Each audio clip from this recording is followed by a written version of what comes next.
Hi, it's Claire from Pit News Magazine.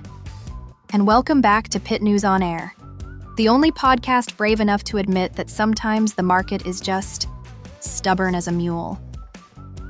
Today's episode is my personal love letter to all the wild, unpredictable, and occasionally downright rude market moves that have ever made me question my life choices. Or, buy a second bag of gummy bears. See, I grew up on a cattle ranch. I know a thing or two about stubborn. I once spent the better part of a Saturday helping my brother Wyatt convince an actual mule to budge out of a muddy field. Spoiler, we lost.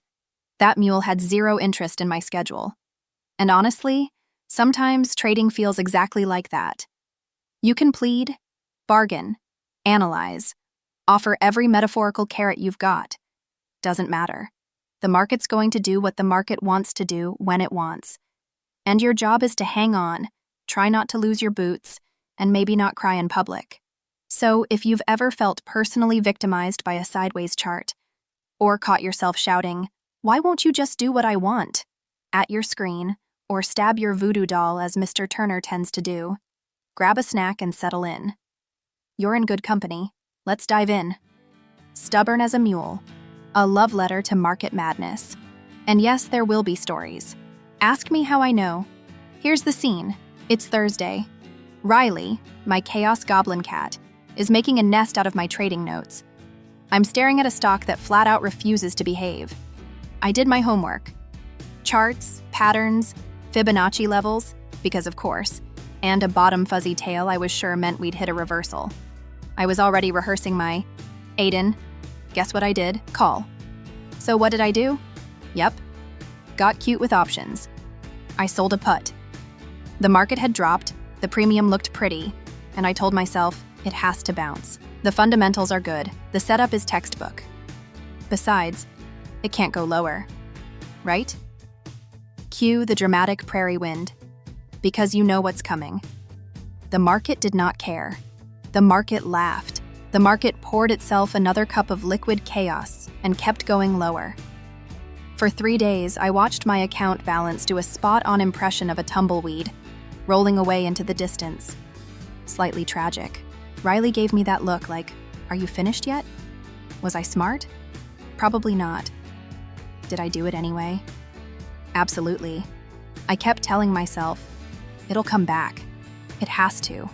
The numbers, the chart, my gut. But every day, the market just didn't. I realized I wasn't trading logic. I was trading what I wanted the market to do. But the market doesn't owe us anything. You can't guilt it, bribe it, or out-stubborn it. Eventually, I called Aiden, because of course I did.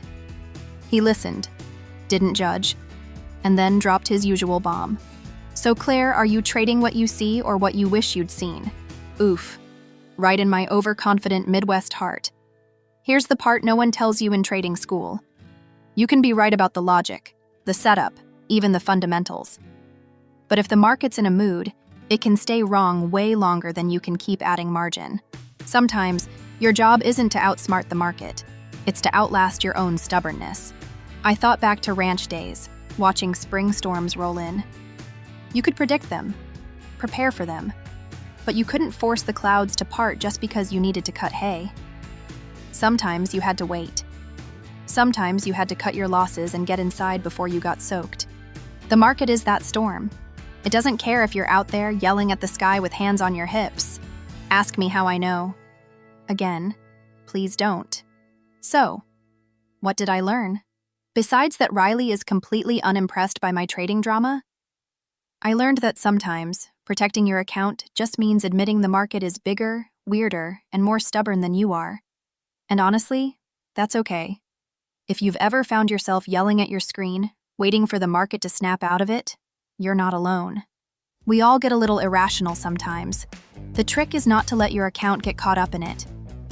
If you liked this episode, or just want more of my market confessions and ranch metaphors, subscribe to Pit News on Air.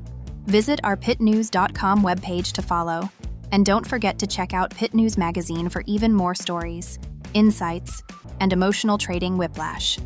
Until next time, trade what you see, keep your stops tight, and remember, the market doesn't care about your feelings. but I do. Bye for now.